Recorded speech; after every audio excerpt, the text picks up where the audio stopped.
ICQ Podcast episode 430. Feedback.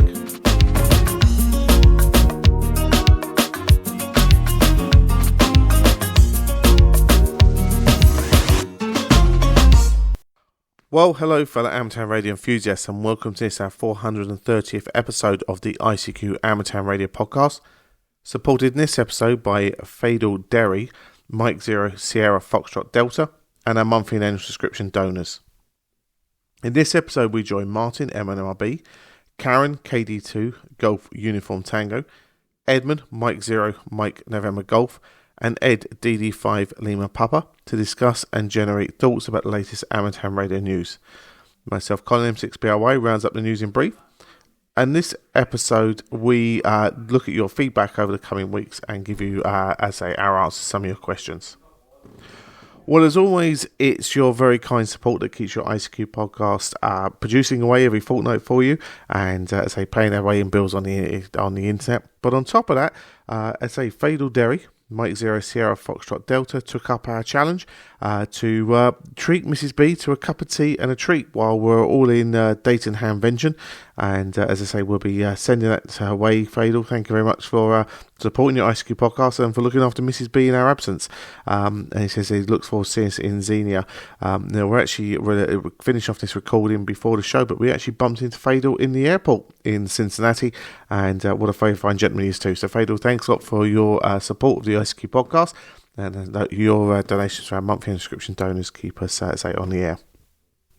Now, if you find value from your ICQ podcast show, you can show that value by visiting icqpodcast.com/donate, and take one of our options there to take an option to send your value our way, and we will certainly appreciate that and put everything towards, our show and helping us pay our running costs. Right, well, now we're going to join Martin, Caryn, Edmund, and Ed to discuss and generate thoughts about the latest amateur radio news, including worldwide RF blackouts and Bluetooth connection for satellites. As always, hope you enjoy. Whether it's across the pond or over the channel, the ICQ podcast is international. Herzlich willkommen in Deutschland. Good evening. 73 de España. By amateurs, for amateurs. Well, hi guys, and welcome to this episode of the ICQ Podcast News Roundtable, episode 430, the one that we're going to release while Dayton Hamvention's on. So there will be a little bit possibly from Dayton, or more likely next episode. But tonight, I still got the usual team with me, which is good news. I have Caryn Eve Murray KD2GUT. Hi, Caryn.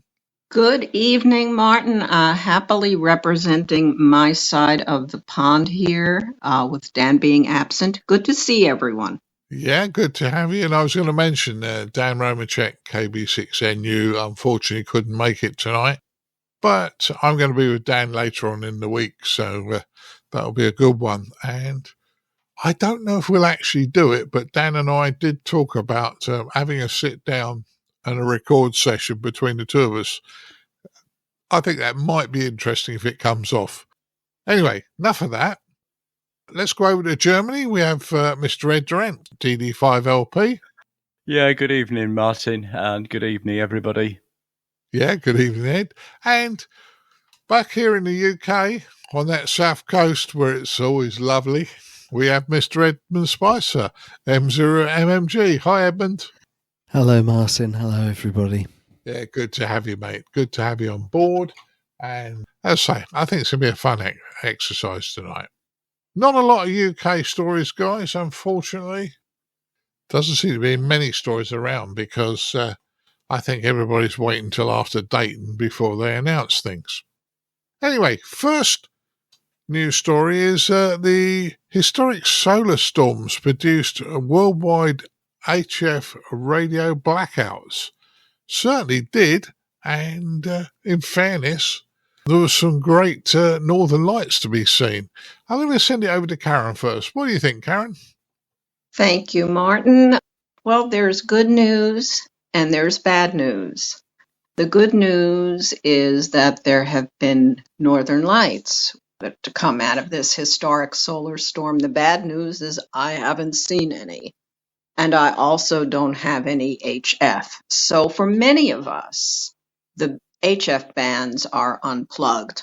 Some folks are getting through, but lots of folks aren't.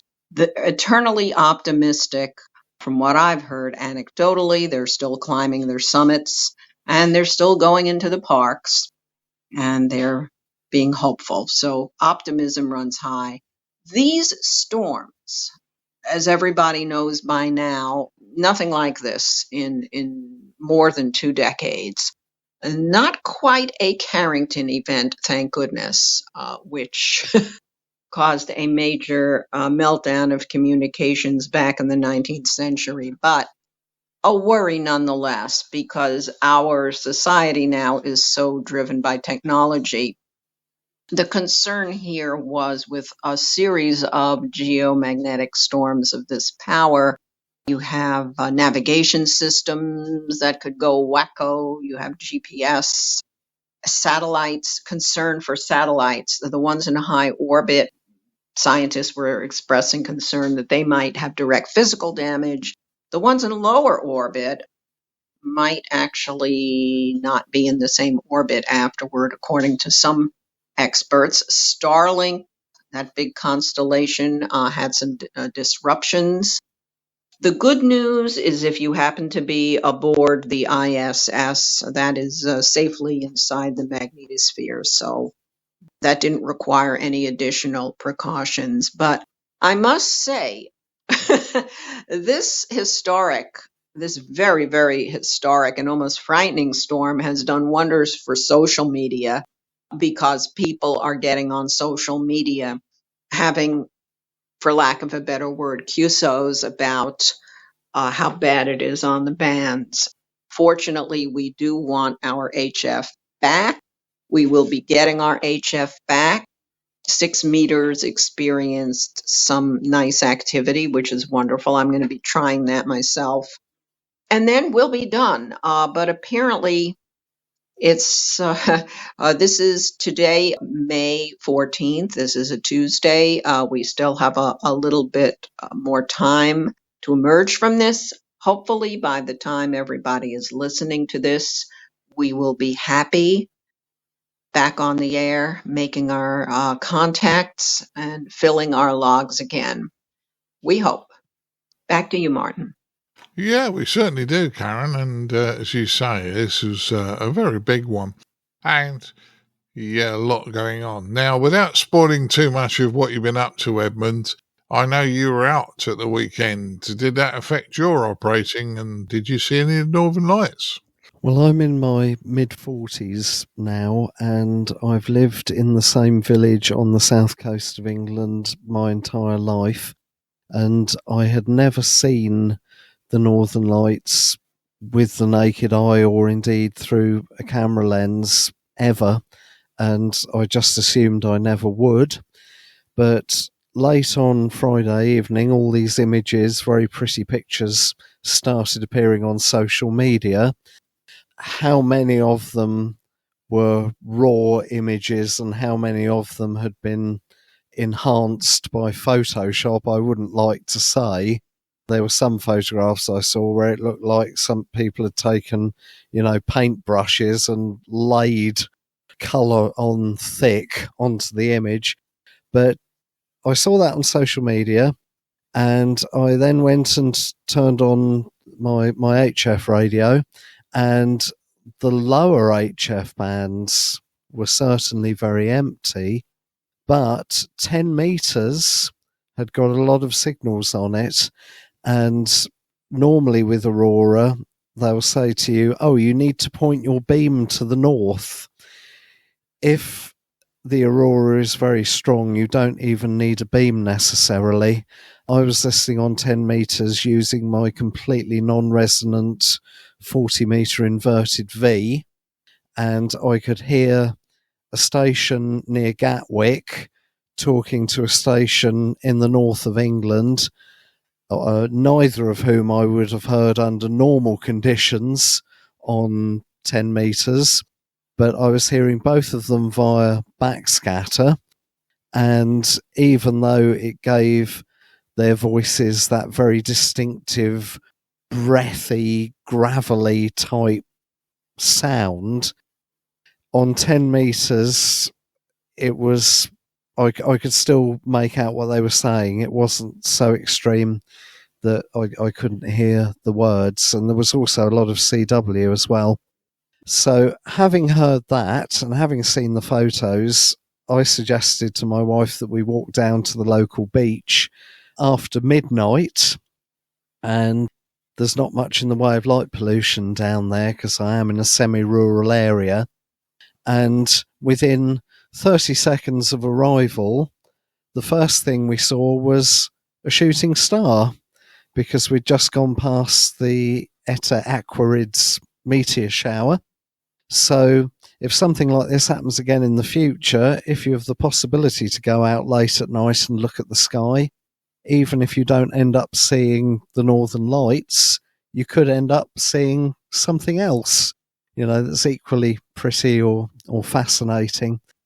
And after my eyes had adjusted, I couldn't see the colours apart from a very sort of dull green tinge, but you could certainly see the transparent sort of, they looked like pillars going across the sky and they were moving. Looked a bit like the roof of a cathedral. That's the best way I can describe it. So it wasn't bright, and if I didn't know it was going on, I would probably have missed it, but it was certainly visible with the naked eye. So I've lived through something that personally I thought I would never ever see down here on the south coast of England. So later on the Saturday, HF was entirely dead.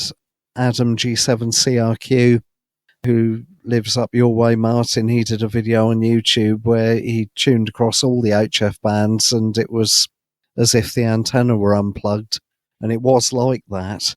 But a side effect of that possibly is that for the 145 Alive event on Saturday lunchtime, I think there were even more people taking part than would have been the case anyway, although it is a very well attended event.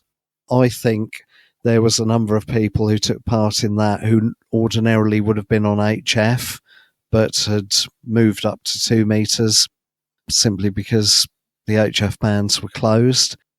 And it did recover quite quickly. By the time Sunday rolled round, there were quite a few stations on HF, including 40 metres.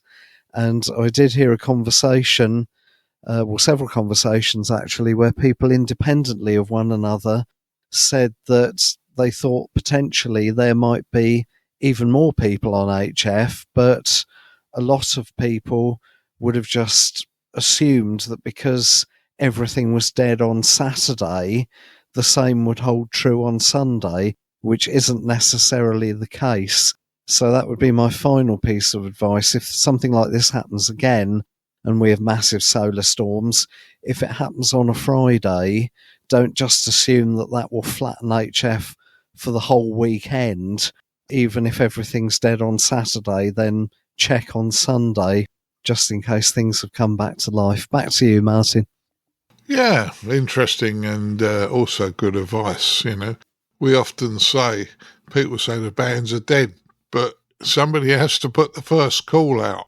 There's often lots of people listening and nobody calling. Ed, did you get to see the Northern Lights and this get affected by this HF blackout? Well, affected by the HF blackouts, yes. Seeing the actual Northern Lights, I did like a lot of people did, was realise it happened on Friday and hoped to see it on the Saturday evening. Going here, I could go back through a local webcam on a local SOTA summit, and I could see, this is right in the south of Germany, we could see the effect, the aurora, on the Friday evening about 11:30. So Saturday evening, 11:30, went out onto the balcony at the house here, couldn't see a thing. But of course, being in the village, there's a lot of light pollution. So In short, no, I didn't actually see it direct myself, except through a webcam. But yeah, all good. A couple of points.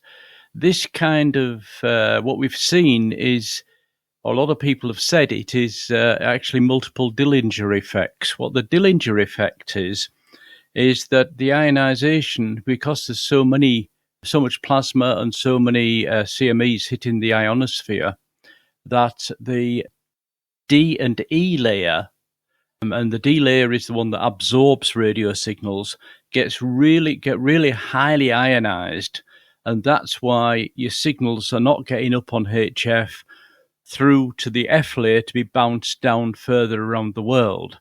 So that's why Skywave on HF stops working to all intents and purposes. If you've got enough power, you can still do it. But for the majority of operators, because in all of these days, all the way through to Monday here, and today it's starting to get back to normal, but certainly yesterday it was still bad here with very few stations on.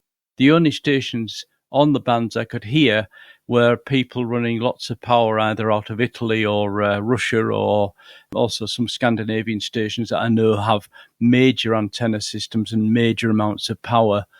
The normal stations that would usually fill the bands up couldn't hear them. Point on this is, when you hit the peak of a solar cycle, this kind of thing happens. So that could be that this last weekend was the peak of solar cycle 25. It is, however, possible that we may have a second peak in about a year's time. All of this is, as everybody says, you can talk about it and say it was like that years afterwards. But while it's happening, it's people's feelings and statistics based on what's happened previously and all the rest of it. So you've got to take all these predictions with a pinch of salt. But my personal feeling is this week we should be by Thursday, or at least I would say my personal hope, we should be by Thursday back to something like normality. So like it was, let's say, Thursday a week ago, because I'm intending to go out and do a HEMA activation. So fingers crossed that the radio conditions are back to normal. I would also say that it is actually in some ways a compliment to the GPS operators and the satellite operators that so far we haven't heard of any major problems from their side. Yes, it's been difficult and uncomfortable to run the systems, but they seem to, in most cases, to have kept working. The other point, by the way, is when all this is happening and HF is closed, VLF benefits from it. VLF, so under like 1 megahertz, those bands apparently propagate a lot better. So I don't think anybody on this call uses the VLF bands, but some amateurs somewhere will have been having a great time this weekend. Back to you, Martin. Well, there's always a positive somewhere, Ed. There's always a positive. So, interesting statements all three of you have made. And unfortunately, I wasn't on HF much this weekend, if at all. And I didn't see the Northern Lights. So, I'll tell you more about that later. But a lot of people got a lot of enjoyment from it. That's all that matters. Let's have a bit of fun. Right, moving to our next news story. ARRL volunteers obtain ham exemption to Pennsylvania's Handsfree law. Now, I think, whatever you do, you should be operating safely and in a car, and hands-free is a good thing. It's a US story, Caryn, so I'm going to get you to go first again on this one. Over to you. Okay, thank you, Martin. This is kind of a, oops, we forgot. We forgot. Yeah, the exemption from this law, which the law was prohibiting use of handheld communications devices by people operating motor vehicle. And exemptions were in for commercial drivers, bus drivers, public transport, emergency responders. And supposedly, and I say supposedly only because I didn't see anything firsthand in the documentation, since I don't live in Pennsylvania. But supposedly, ham radio operators were indeed exempted, and as I've been told by a number of sources, whom I believe, why it was stripped from the bill, as it was actively stripped from the bill, just the ham radio portion, I don't know. You ask 3 or 4 people, you'll get 3 or 4 different answers, as I did. Almost doesn't matter as long as it could get put back in, because the whole point was not to point fingers at this point, but just to get the exemption back in. Hams were quite upset about this and went to their ARRL liaison in their districts to work on this. Just as quietly as it disappeared, it was indeed reinstated. And of course, the problem here was the bill had already passed. One of the 2 chambers of the state assembly had already passed with the exemption for hams taken out. So everything had to be readjusted and they had to go through procedure again. And then ultimately, it came out the other side of the dark tunnel and made its way. The procedure here is once the 2 houses of lawmakers pass the legislature, it only becomes law after it goes to the governor, and the governor puts his or her signature on it. And that's what happened, basically. It seems like they were doing this little dance, going in circles, pointing fingers and the whole thing, but it didn't solve the problem. If somebody just would say, listen, the exemption was taken out, let's just put the thing back in and let's not point fingers. And, they were trying to blame the federal government because they said federal funding is dependent upon this not being in here. I don't know what the true reason was. Somebody could have just forgotten it while retyping it. I truly do not know. Okay, and I won't speculate. But the takeaway on this is ham radio operators are now exempted. And the fact is, in many, many, many states, most states here in the U.S., that is a given. So, happy news. We're glad for the folks in Pennsylvania. That was a rough go for them. It really was. So I'm glad this has been resolved. Government works in mysterious ways. What can I say, Martin? Back to you. Yeah, you're dead right. Government does work in mysterious ways on that one. Ed, what's your thoughts on this one? Well, I can't add that much, except there was another comment in this story which said the other people that were affected would be people like volunteer firefighters who were using radios in their own personal vehicles. For instance, volunteer firefighters heading to the fire station, they might want to communicate with their chief to say, hey, I'm on the way, I'll be there in 5 minutes, or should I go direct to the fire scene or whatever. They wouldn't be allowed to do that anymore because, as well as the text that allowed the amateur radio operators to operate using, operate their cars, operate their radios mobile effectively, that change to the text that happened at one stage also stops anybody other than in a personal vehicle, stops people in a personal vehicle of any kind from being able to use a radio transmitter while mobile. So, yeah, 2 things got caught here, and indeed, I believe the Volunteer Firefighters Association and the amateurs involved in this worked together to make sure that the text that had been agreed and was in the bill and then somehow disappeared from it, not by a documented decision by any committee or anything, just disappeared, that it got put back in. So my suspicion is that it was a clerical error somewhere along the line. But, of course, in the realms of the corridors of government, you don't know what goes on there. Back to you, Martin. No, you're dead right. We don't always know, but it'll come out one day. I'm sure it will. Edmund, I know you don't tend to operate mobile, although you had great fun when we were on our way back from the Dover rally and you were operating mobile in my car. But what do you think on this one? Well, that was the difference, Martin. I was sitting in the passenger seat and you were driving. I've only ever operated from my car when it's been parked and stationary. So the one word of caution that I would offer to anybody who is using a transceiver whilst mobile is that just be careful, because even if you are operating entirely in accordance with the local laws, if the police spot you and if they consider that you are not in full and complete and proper control of your vehicle, they can probably still pull you over and do you for dangerous driving or driving without due care and attention.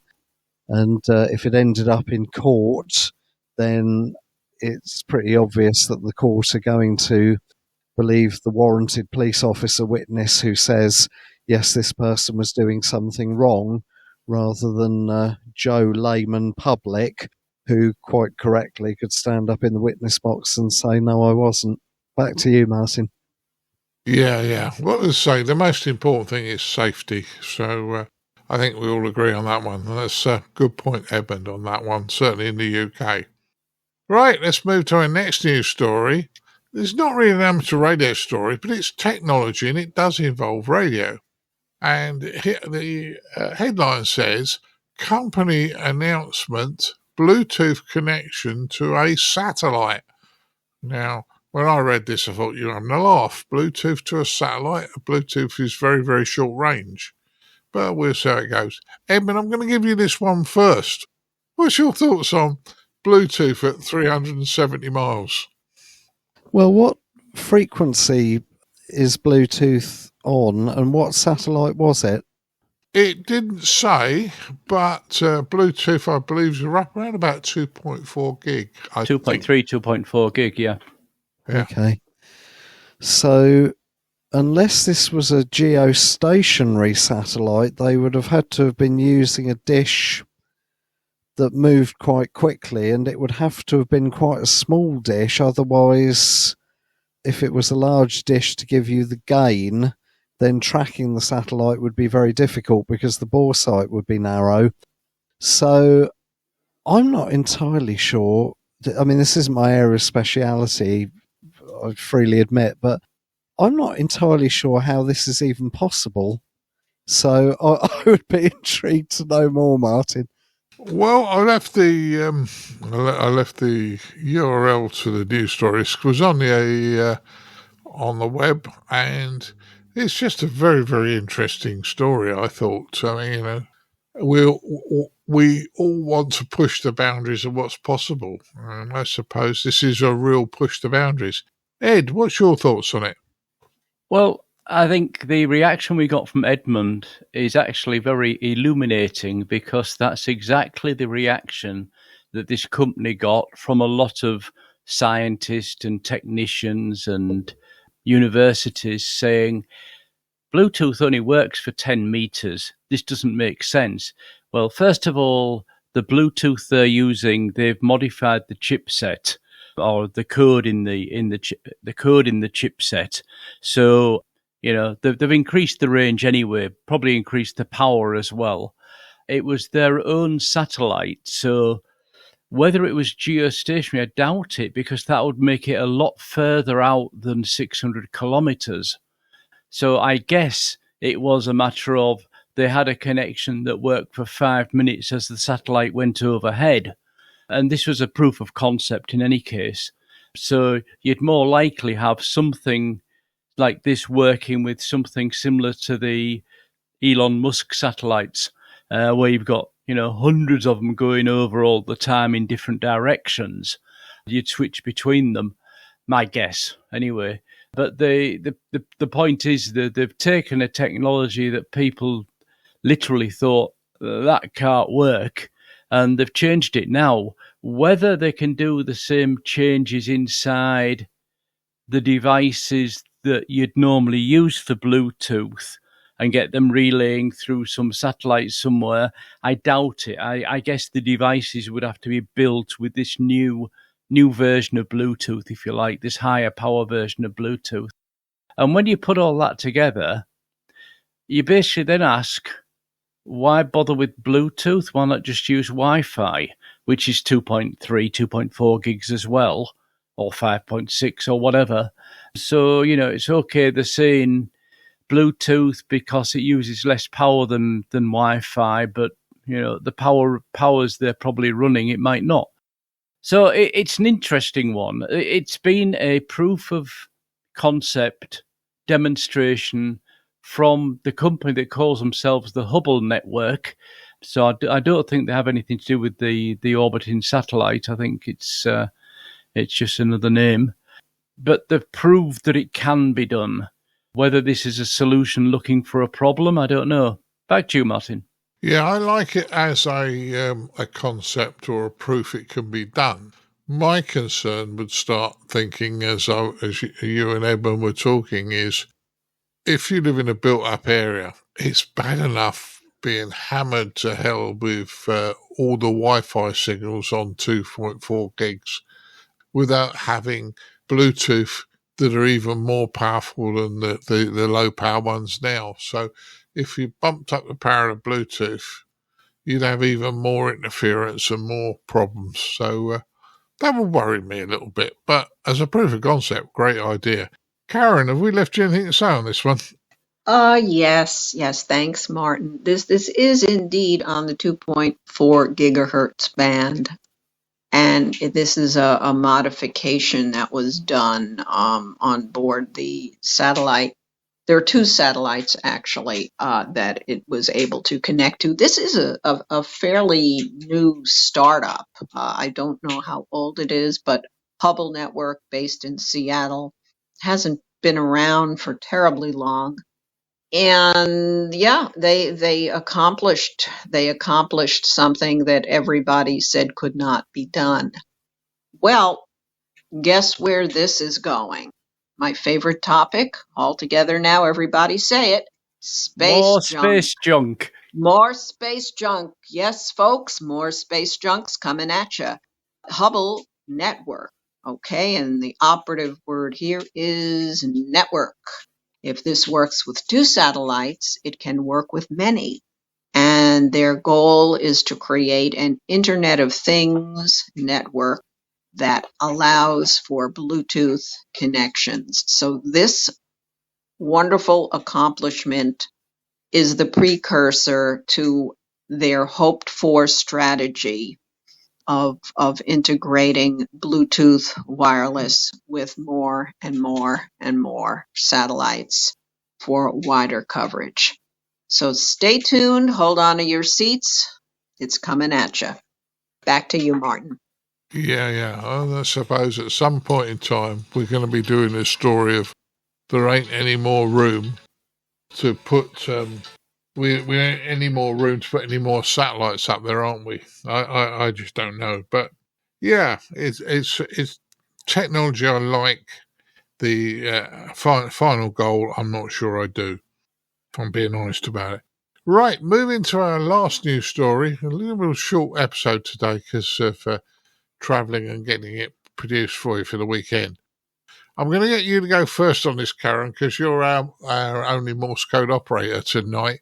But newest vehicles for Morse code have four-wheel drive. So a lot of four-wheel drive vehicles and vehicles from various manufacturers seem to be putting Morse code on the vehicle in certain places. What do you think, Caryn? I think it's fun. Plain and simple. I think it's great. I love this story. It combines two things that I really love a lot. I love cars and I love CW. No secret, anybody who knows me. This is really nothing more than a marketing campaign. It is the latest marketing campaign. Yes, it is a gimmick, but so what? Can't we have fun? This is the latest incarnation of putting CW into motor vehicles.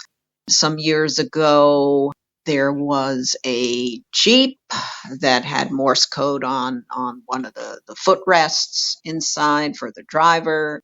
There has been, let's see, the Toyota Tacoma is the newest one that's being released that has Morse code symbols on a side panel of the dashboard, and if you decode it, it directs you in a way to a website where you can 3D print accessories for your new vehicle. I don't imagine that means you can 3D print an engine, but it's probably some fun stuff that you can add just to make the car more user-friendly, optional stuff. Jeep has done this by putting Morse code symbols in its front grille, figuring that people who drive Jeeps will see this and maybe even wave to one another. It'll build community among Jeep drivers, although I have to say, when people here in New York wave to one another in traffic, it's not always a friendly wave. I'll leave it at that. You can use your imagination there. I'm very happy that this is happening because I think it tells people CW is still around and CW is alive and well. And those of us who love CW and love our cars are thrilled with this. But now I'm going to make a really petty observation. Okay. And it's just because of the fact that I'm a CW op. Okay. It doesn't take away from the fun of the marketing. I want to say that up front. I still am glad this is happening. But what troubles me is that CW is not visual. CW is something you hear. It's not visual. It's not designed to be interpreted as being visual. And this campaign necessarily focuses on the visual elements of CW, the did and the da, and what they look like. I'm giving them a pass. I still think they're doing a good thing by keeping CW awareness alive. But I just want to say on the record, it's no way to learn CW. You don't learn it visually, you learn it by listening. But hey, go for it, Jeep. Go for it, Toyota. Anybody who wants to put CW into the motor vehicle is okay in my book.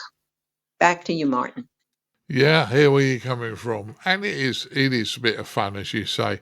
Edmund, you do a little bit of CW. I know I've been practicing, but I think what Caryn was talking about earlier was Jeep, and on one of their footplates down the side of one of their cars for you to get in, they had in Morse sand, snow, rivers and rocks, So it would have had to, somebody would have had to have decoded it to be able to know what it was. But once again, I think it's fun, don't you? It is, but I was going to make exactly the same comment that Caryn's just made, and I don't think it's pettiness at all.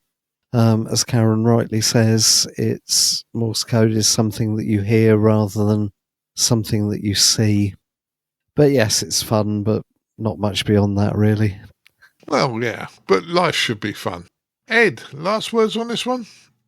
Yeah, I actually think this is something, considering that the majority of the owners of these vehicles will A, not even see the marks, or B, not understand what they're supposed to represent. It's not for the customer. I think this is a joke or a challenge going on between the designers in these different companies. That, the guys in Hyundai have read that Jeep have done it, so they'll do it. They've got the flashing H on their dashboard or whatever. The code for H, 4 DIT. I'm seeing from here, and then you've got Toyota getting in on the game as well. I think this is almost like a joke between the design departments in all these different car manufacturers, and yeah, why not? It's not going to hurt anybody, so. Why not? Back to you, Martin. Yeah, why not? It's and in fairness, youngsters tend to like Morse code, so you might find, youngsters be sitting in the car. What's that all about? And then trying to work out what it is, and maybe have a bit of fun that way. So we might actually hit some in, just because of the inquisitive nature youngsters have at that age. Yeah, before we get hundreds of letters, we're talking predominantly Morse code for amateur radio. I know the military and the Navy do Morse code via light, but what we're talking about is the amateur type of Morse code, which is by sound. So there you go. So, lovely little news story, and a bit of fun. Right, let's find out what the guys have been up to since the last time we spoke.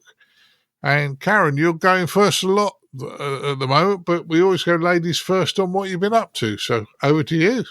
Okay, thank you, Martin. Needless to say, I have not been hunting POTA. I have not been having too many rag chews. I've been hunting the Aurora without success. I've been cursing the sun. Gosh, I have been doing some antenna work actually on my work on my portable antennas. I've been getting ready to do an activation, special event activation that will involve going to a park, and I'm hoping to do sideband and CW from there. I've not really done POTA sideband, so I'm getting ready for that. And I was not really equipped for it. For my activations, I don't use a tuner. I use a monoband ham sticks, typically in good weather on top of a tripod. So I needed to get myself ready with an antenna that was going to be resonant on the sideband portion of 40. So we've accomplished that. Cleaning my shack, which is never exciting. Nobody likes doing that. Not spending a lot of money on anything because I have basically all that I need at the moment. So I'm glad. Well, I'm not glad I'm not going to Hamvention. I'm going to miss it terribly because all of my friends are going to be there. And right about now, I'd be getting very excited, having a first time chance to meet a lot of folks, yourselves included, which would have been fabulous, I think. So it's been pretty quiet here. Just planning a special event that I'm organizing here in the States, which I won't say anything about at the moment. It's a ways off, and I'll be coordinating it with some other people in other countries. I'm going to be necessarily cryptic at the moment. Listeners will hear more about this later, but working on some plans for that. And it's going to be wonderful, global, and very, very important. So stay tuned for that. And catching up on sending QSL cards. Always good to take care of the paperwork and always happy to receive QSL cards. I did finally get my card from Old Father 9 Christmas based on their December activation in Finland. So Merry Christmas to me. That's it, Martin. Back to you. Yeah, sounds like you've been having fun, Caryn, which is always good news. Always good news. Ed, what have you been up to since last time we spoke? Well, the first thing on my list today is something that's actually not radio, but it's technical. I've been preparing the area for the company, the cable laying company, to bring the fibre optic link in. We're actually getting what's called either FTTH or FTTP, fibre to the house or fibre to the premises. It's the same thing. So for the internet link to come in here, having had to rely on LTE for several years. Of course, where they want to bring the cable into, there's no power, there's no network connection to the rest of my network. So I've been busy doing that over the last week and a half, and that's now ready for them. I'm also finishing off editing 2 more radio books, so they'll be appearing later in the year. And what else would I? Oh, yeah, I was testing a coffee cup mount. When you put a radio into your car, be it usually it's 2m77s or whatever, you have to put a mount somewhere to support it, and sometimes that means you're actually having to drill holes in the car. What one company has come up with is a mount that actually sits into the hole that's there for your paper coffee, your takeaway coffee cup, and then it has a swinging arm on it and a mount to go onto a radio. So I've been doing a bit of work on that one. I've managed to get it all working. So it's quite a cheap solution to allow me to mount my small radio, my QRP radio, HF QRP radio in the car, not for use while I'm driving along, but not to have it sat on the passenger seat with cables everywhere. It can now be sat quite proudly in the middle of the car, ready to go when I finish parking up, if I'm doing what we've started calling PLOTA activation. So in other words, a parks on the air activation in a parking area or a parking lot, as the Americans will say, hence PL, area within the car, within the national park or the nature park or whatever. So, those are the things I've been working on. And, doesn't sound like a lot, but especially the cable laying and things took me a lot of time. Back to you, Martin. Yeah. Well, say, you've been busy, and that's always the fun. You've got some results there. Edmund, what have you been up to since last time we spoke? Well, the weekend before release was windmills and watermills on the air for the whole weekend, and 145 Alive on Saturday from 1 till 3 p.m. local time. And because of the solar flares and HF not being very good, there were a lot of people on 2 meters on the Saturday, which was both a blessing and a curse. The blessing was that there were a lot of people on. The curse was that there were a lot of people on interfering with each other.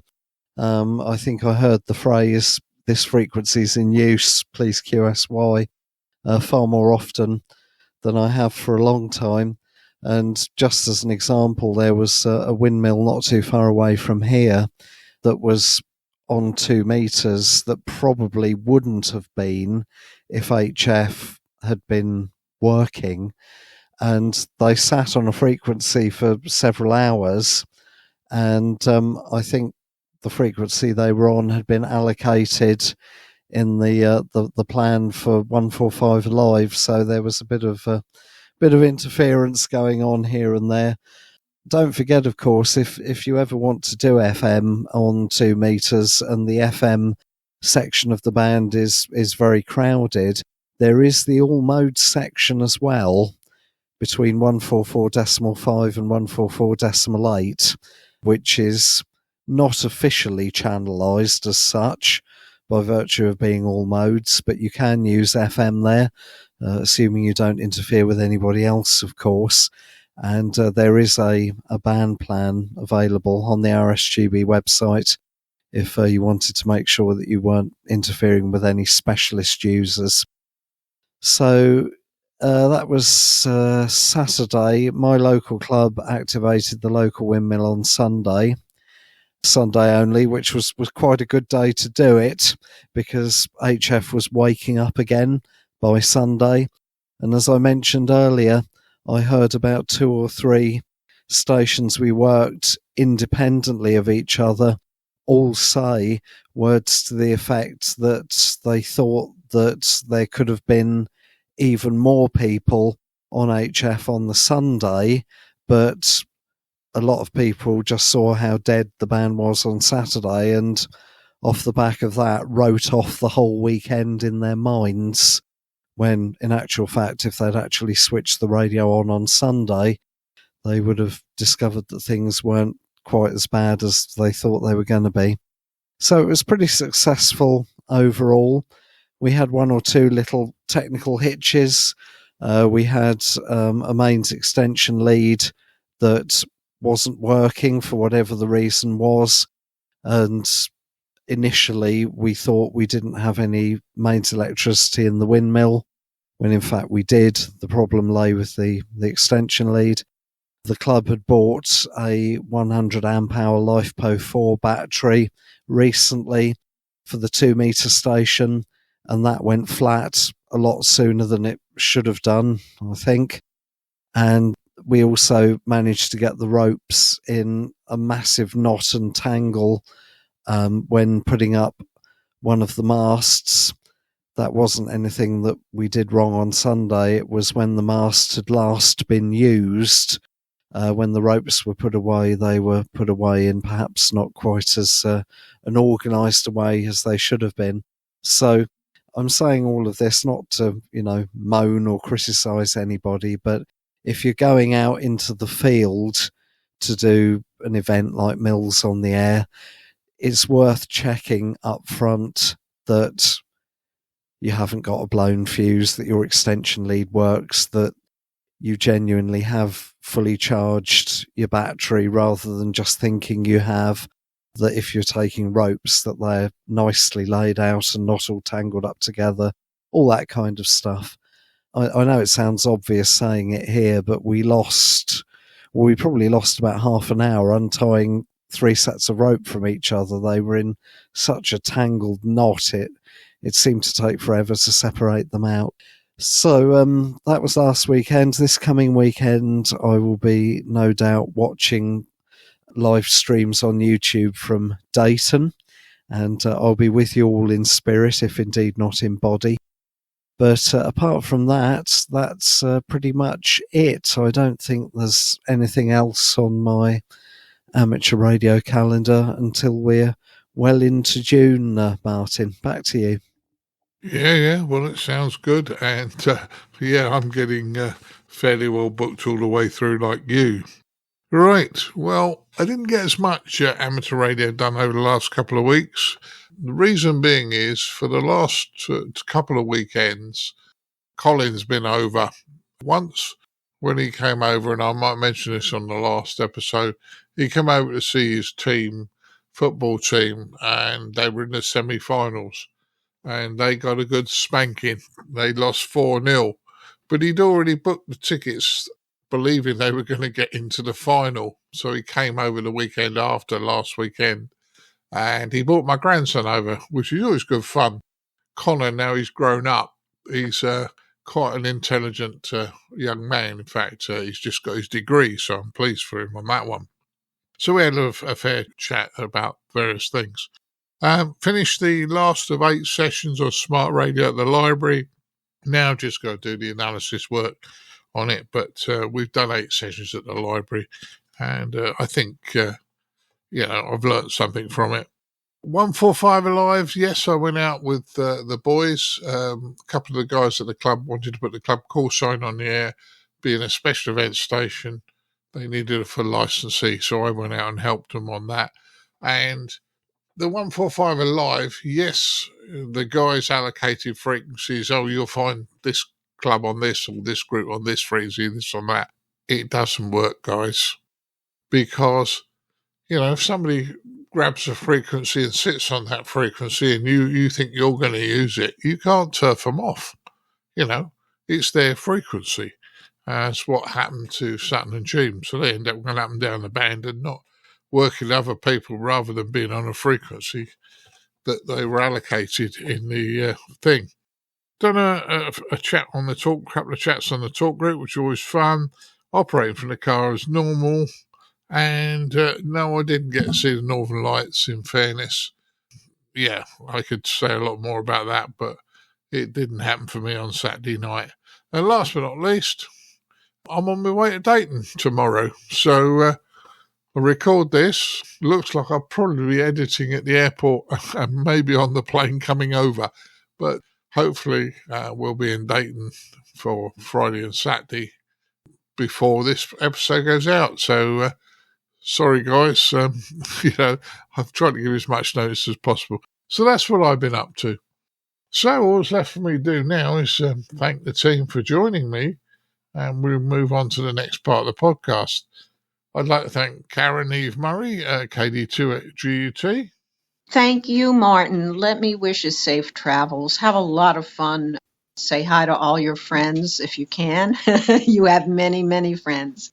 Safe trip. Looking forward to hearing from you when you get back. 7-3. I'm looking forward to it, Caryn. And one thing I've said to a number of people is I don't improve with age. I haven't grown up. So if they expected me to have grown up in 5 years, absolutely no hope. I'd like to thank Mr. Edmund Spicer M0MNG for joining me tonight. Thank you for having me on, Martin. Yeah, it's a good one, Edmund. And also, last but not least, Mr. Ed Durrant DD5LP. Thanks for joining us, Ed.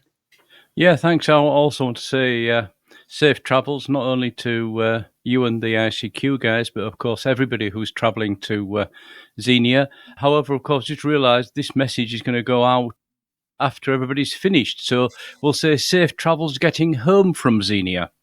Yeah, I hope that. And for those who know me and have heard me talk about this many a time, Colin's changed his flight details, which means that he is arriving at the same airport as Chris and I, which means I don't have to drive, because those people that know me have said I'll never drive Chris Howard again in a car. So I'm going to sit in the back like a naughty child and go, are we there yet? Are we there yet? But it'll be fun anyway. Right. As I say, let's move on to the next part of the podcast. 73, guys. 73. 73. Keep your amateur ham radio podcast advert free by donating less than a length of coax. Visit www.icqpodcast.com/donate now. For all the news, links and information, visit www.icqpodcast.com. And now it's time to have a look at the news in brief from me, Colin M6BOY. We start with news here of some issues at the ARRL. They're responding to a technology network issue at the moment, and of such, several services may not be available to you, including Logbook of the World, the ARRL Learning Centre, amongst some of the services that are affected. Now, the ARRL have said they're working as their highest priority, and they've also advised members that say no credit card information is stored in their systems, and they do not collect very highly sensitive personal data like social security numbers, and that their databases only contain publicly available information at this time. But we're waiting for further updates from the ARRL in relation to this incident, and we'll be waiting to hear what they say. The Amateur Radio Software Award has been recently granted to Jacob Kettery, DD5 Juliet Foxtrot Kilo, and Marat Faizouni, KC1 Tango X-Ray Echo, for their contributions to the Open Web RX and Open Web RX Plus, both products that allow software-defined radios to be accessible through a web browser with full waterfall displays and tuning controls. So congratulations to both recipients of that award, and as I say, we'll put links to their wonderful project on icqpodcast.com for you, so you can check that out if you wish to. The UK 6 Metre Summer Marathon is underway. Activities open to all amateur radio operators worldwide, and including membership of the group is not required, so say open to everybody to take part. The objective is to work as many 4-digit grid squares as possible between the 4th of May and the 4th of August on the 6 metre band. Logs can be submitted until the 18th of August. So, as I say, we'll put the information for that on the ICQ Podcast website for you, and you can check out that information from there. Right, now we're going to head to our feature this episode, and we've had some lovely feedback from you over the last few weeks, and we're going to answer those queries from you, where I sit down with Martin M1MRB to discuss your feedback. Hope you enjoy.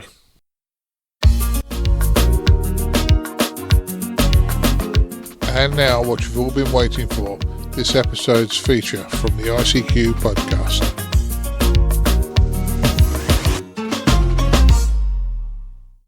Well, everybody, this episode's feature, I hope you don't mind, but as we're travelling to Dayton Hamvention and needed to build a show while we're travelling, we decided to collect up your feedback over the last few episodes and run through the feedback. This is a great opportunity for Dad and I to go through your feedback, primarily because we've both been very snowed under with various projects at the moment, and the one I think we'll probably talk about more later on in the year. But as I say, it's been great to collect up this feedback, spend some time together to go through it, because as you probably noticed, we haven't been doing 73s and running through the feedback together over the last few episodes. So we start off with first piece of feedback here from Paul Barnes, Whiskey for Yankee Romeo Lima. He's from Florida in the US, been a ham for 65 years and still loves our hobby. So it's great to hear, Paul. He said he heard a question that seemed to have stumped a few episodes back. A young ham asked if he was outside the world and transmitted back, would his signal still get through the F1 layer? And he said, yes, signals get through all the time. It's when they hit a certain incident angle, they bounce and are sent back to the world. He said, keep up the good work. And as an interest, he said his father shares the same name as our dear William Barnes as well. So thanks for letting us know that, Paul. And that's certainly a great answer to get from Paul, and one of those questions that stump me every time, every so often, I suppose, to make you think, oh, does that really work? Yeah, certainly did. And yeah, thanks for that one, Bill. Paul, rather. And yeah, it was an interesting question. The question was interesting when you know when somebody's actually enjoying and they start to think about the hobby and they're starting to question. And yeah, you're dead right, Paul. I think that's where we went. But it's one of those things. Our hobby is so interesting, you can go off down a tangent. And I've often said to newly licensed or people studying their license, there's no such thing as a bad question. There's only bad answers. And, sometimes a question comes up and it creates a bit of a debate like this one did. But it's all fun anyway. Let's be honest about it. So there you go. Yep, now next one in comes from friend of the show, Ed, Whiskey X-Ray 2 Romeo. We've known Ed for quite a while. And he says, big thanks, guys, for all your help from the Handsfree group and the support and the feature we did for them for the solar eclipse event back in April. And he says we've been immense support in getting the word out about the scientific work, and it's greatly appreciated. We hope to catch up with Ed at the Dayton Handsfree show, which is on the weekend of this episode's release at the Handsfree booth. So we'll catch up with Ed and see if there's more news from to report to us. But certainly an interesting group, Dad. Very intelligent guys, and I'm sure they have a nugget or two to share for us while we're in Dayton, Ohio. Yeah, well, I'm looking more forward to meeting Ed again, and yeah, it was a good one, let's be honest. But we've always been interested in what's going on ham radio. And ham radio is more than just talking. It's the experimental side, which is predominantly a lot about what our hobby is about. And Handsfree are doing a great job. I know Frank is actually a member, and I think Dan might be as well. But he's certainly been to some of their conferences. So, in fairness, it was a pleasure to work with Handsfree. They give us something a little bit different to talk about in the hobby, which is great. Yep, certainly agree with there. Now, another friend of the show, Lawrence, Mike Zero Lima Charlie Mike, is letting us know that the Cambridgeshire Repeater Group Rally has had to be postponed. Due now to take place middle of July, and in the Foxton Village Hall in Cambridgeshire. We're going to pop information for this on the ICQ podcast page for you, so you can check out information on that one. This one was caused by not by any of those horrible events we've had the last few years, but the Great British Weather succumbing the guys and making the site unavailable. So we wish them best luck for their event to be held in July. Yeah, we certainly do. And yeah, good to hear from you, Lawrence. And hopefully we might see you at the National Hamfest in the UK. On the rallies front, yeah, we wish you every success on that one, obviously. It really does depend whether ICQ presenters can make some of these rallies. In fairness, I'd love to do them all, but I have to look at it in a cost-benefit analysis. We all pay our own way, and it's not a bit of bitch on this. And, if we're invited to a rally or whatever, we look at where it is, what day of the week it is, what time of the other things we got going on. And if we can make it, we will. But unfortunately, we're very busy on a lot of other things. And, mainly radio, but sometimes there's lots more things going on at a weekend than I would have thought, Colin. Certainly yesterday there were 3 or 4 events on during the day. So, Lawrence, we wish you every success, and I hope it all goes well. Back to you, Colin. Yeah, and talking about events all being on the same day, and great opportunity out there.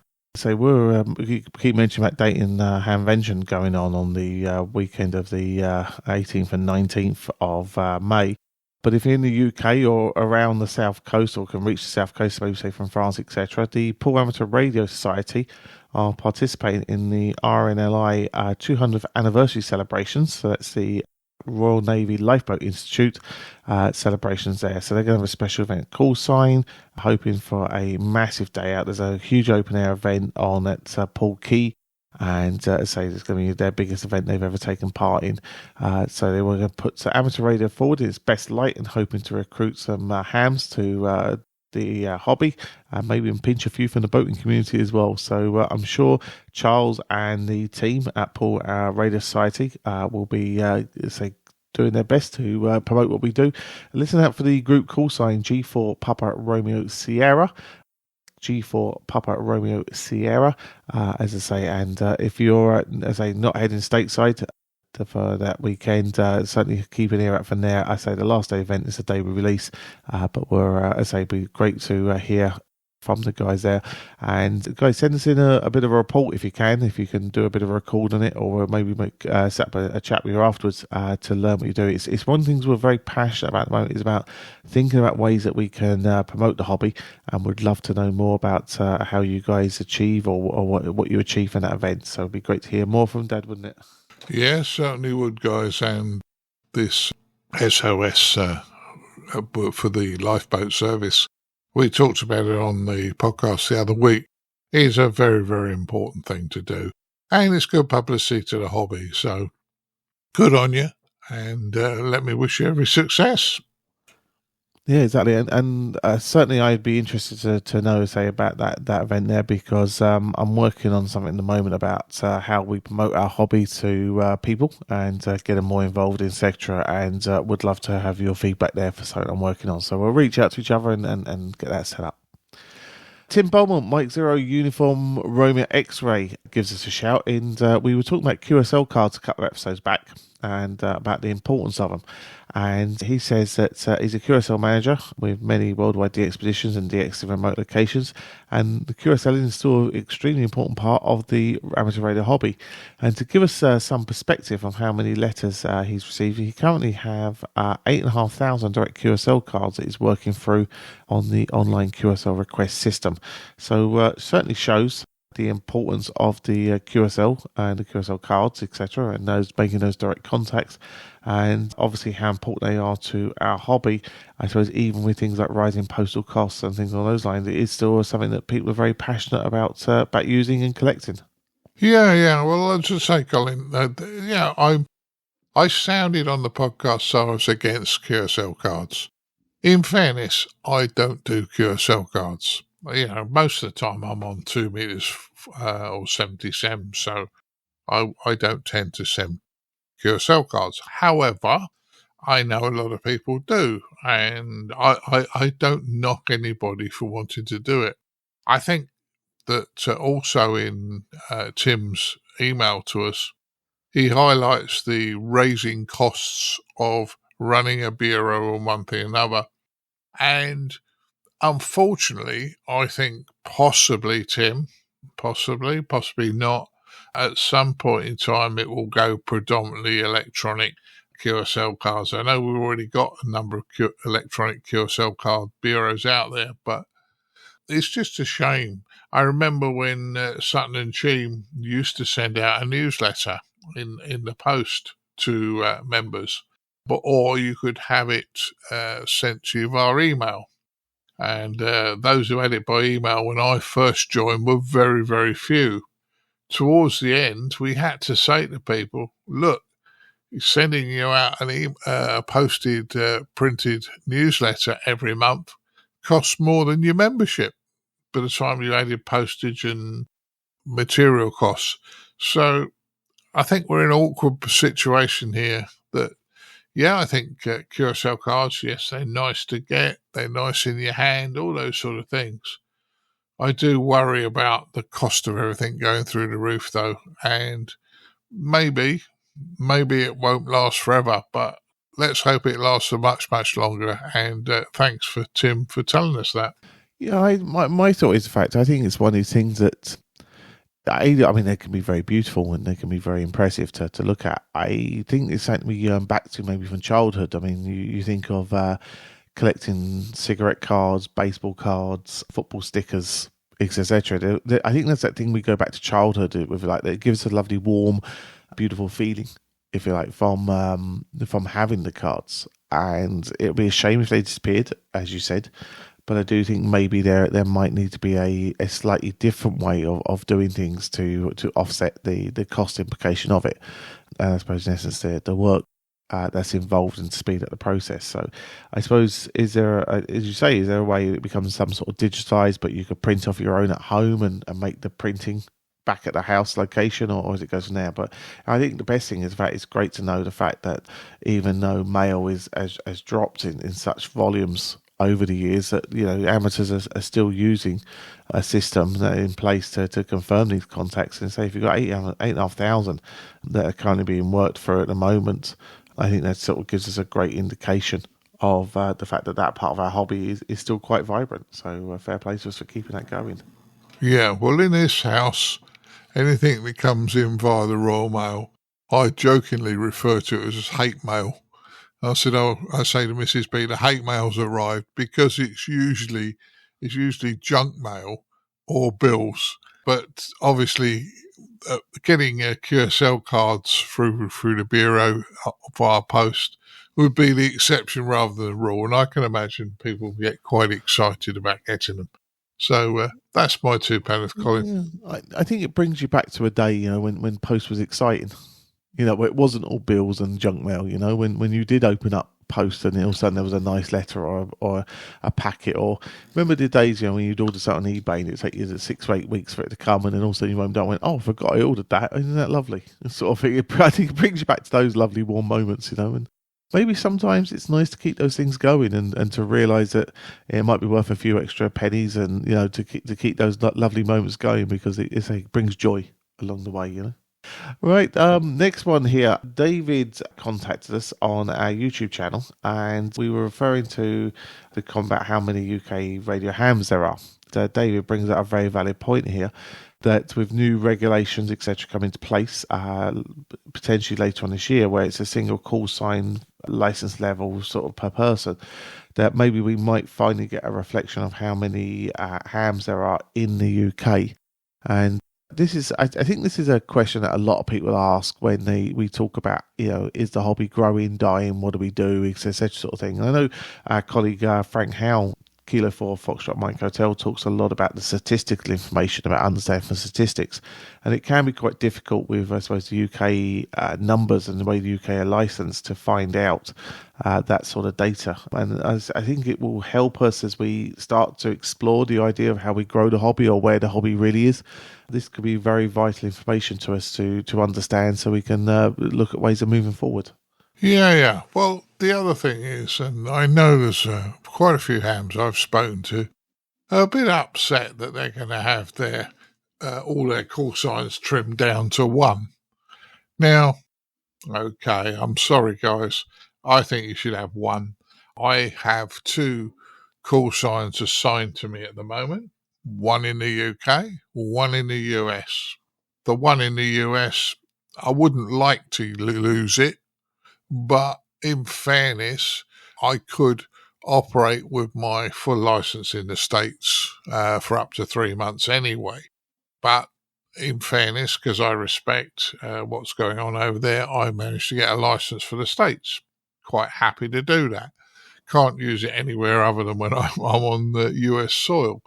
But yeah, having multiple call signs, people only tend to use 1 of them, and then you talk to them, they got 3 call signs. Well, we're just clogging the system up with unused call signs, in my opinion, Colin. Although I'm sure there'll be people spitting a dummy after I've said that.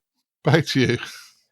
Sometimes I think people want multiple call signs that keep them active and know what they all are. I get quite impressed with them, because I can't even manage 2 telephone numbers between personal and work, let alone anything else. So, as I say, but it will give us that data. I think it will give us an understanding of where we are in true reflection, and might help us answer some of these burning questions that are there. Or the other one is, of course, it could actually give us the information, which is the fact that actually the hobby's fine, and why we get so hung up about growing the hobby. Maybe the answer is it's perfectly grand, and there's no reason to worry. So I think it's an interesting one. But I know it will upset some people losing their multiple call signs. But as I say, at the same time, it does clean up the system. Talking about call signs, Trevor M5 Alpha Kilo Alpha gives us a bit of an update. We were talking recently about Germany's N-class license holders and when they were going to get the prefix DN9, Delta November 9, and he's given us a handy link to let us know this will be coming into place on the 24th of June this year and not the 21st like we were thinking. So as I say, we're coming in the 24th of June into Germany. So we'll pop that link on the ICQ podcast webpage for you, and as I say, that'll be there for you to check out on that date there. Interesting, that's just before Friedrichshafen. I wonder if there's a correlation between the two to make them available there. Who knows? But as I say, we'll keep an eye out from there for you. Yeah, I think this licence, although Ed wasn't terribly excited about it, he wouldn't be because he's got a full licence, but I think this is another way of the authorities trying to get more people into the hobby. So the authorities and the National Association, this is a very, very simple licence from what I remember. If I've got it wrong, I apologise, but I believe it's a simple licence, basically for VHF and UHF, but just to get people into the hobby and interested. So, and if you get people in, then it can't be all bad, can it? Very true, very true. So fingers crossed. As I say, that will help us get people in from there. And last piece of feedback here, Sandip, EI7 India Julia Bravo, thanked us for our hints and tips special that we did, and as I just thanks there, as I say, for giving us those tips, and as I say, just open up ideas, etc. for the Amateur Radio in 2024. So thanks there for your feedback, Sandip from Ireland. Now, as always, I say we welcome feedback from you all the time. As I say, sorry we haven't got around to answering some of these, and say over the last few weeks, so we have been up to a few other bits and pieces, which we'll let you know about, obviously, as the year goes on, as we formulate what we've been doing, and obviously with Date and Handvention coming up with a lot of planning for that as well. So we thought we would, go for everything from there. Hopefully we haven't missed anybody's feedback. If we have, drop us a mail, let us know, and we'll obviously go from there. Best way of getting in contact with us is via the website, icqpodcast.com, and click on the contact us section. Let us know from there. We do our best to keep an eye on the social medias as well. So say if you do put anything on a YouTube video or anything there, we do our best to pick those up as well for you, and sort of go from there. But Dan, a good batch of feedback from our listeners, and shows how wonderfully varied our hobby is, doesn't it? Certainly does, Colin. And it's nice to hear what's going on. Hey, I do also get people talking to me while I'm out and about, but great that you have sent us some feedback on that. And equally, and this is being fair, and once you don't ever think, if I disagree with you, we should never fall out. We just discuss. And if you disagree with me, fine. We're both grown adults. You know, we should just be able to discuss and learn from it all. And so that's the important thing. You know, be positive. And if you feel I'm wrong, say. I won't get upset if you tell me why. So thanks for the feedback on that one. Back to you, Colin. Yeah, and look, to confirm that as well, don't get it wrong. We disagree sometimes. You know, we have big debates where bees will. The worrying bit is when Dad disagrees with himself. That gets a bit concerning. But other than that, you know, it's all okay. So, yeah. So the biggie is to say, contact us for ICQpodcast.com. So great to get your feedback. Thank you for everybody for your feedback in this episode and helping us put together a feature of your feedback. And as I say, we really hope we've met a lot of you at Date and Handvention this weekend. And as I say, obviously look forward to your feedback from there. So yeah, so as I say, thanks a lot for your time. And as I say, we'll wrap up this feature and as I say, wrap up this show for you.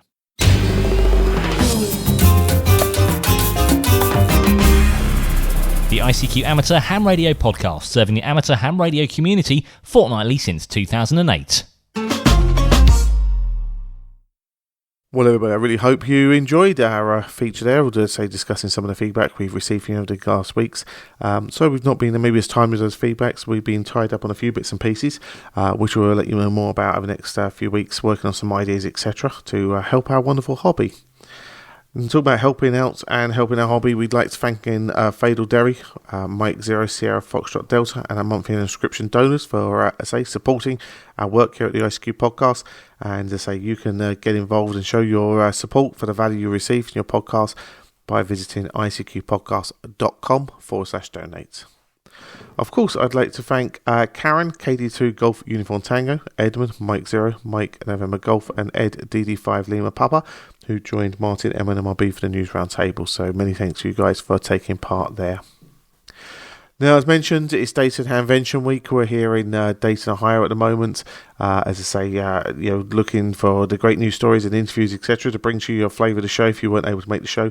Of people we've met and said hello to while at the show, we extend our thanks and gratitude to your very kind words and support, and certainly commit to giving you your wonderful ICQ podcast for you every fortnight, for you to continue to enjoy.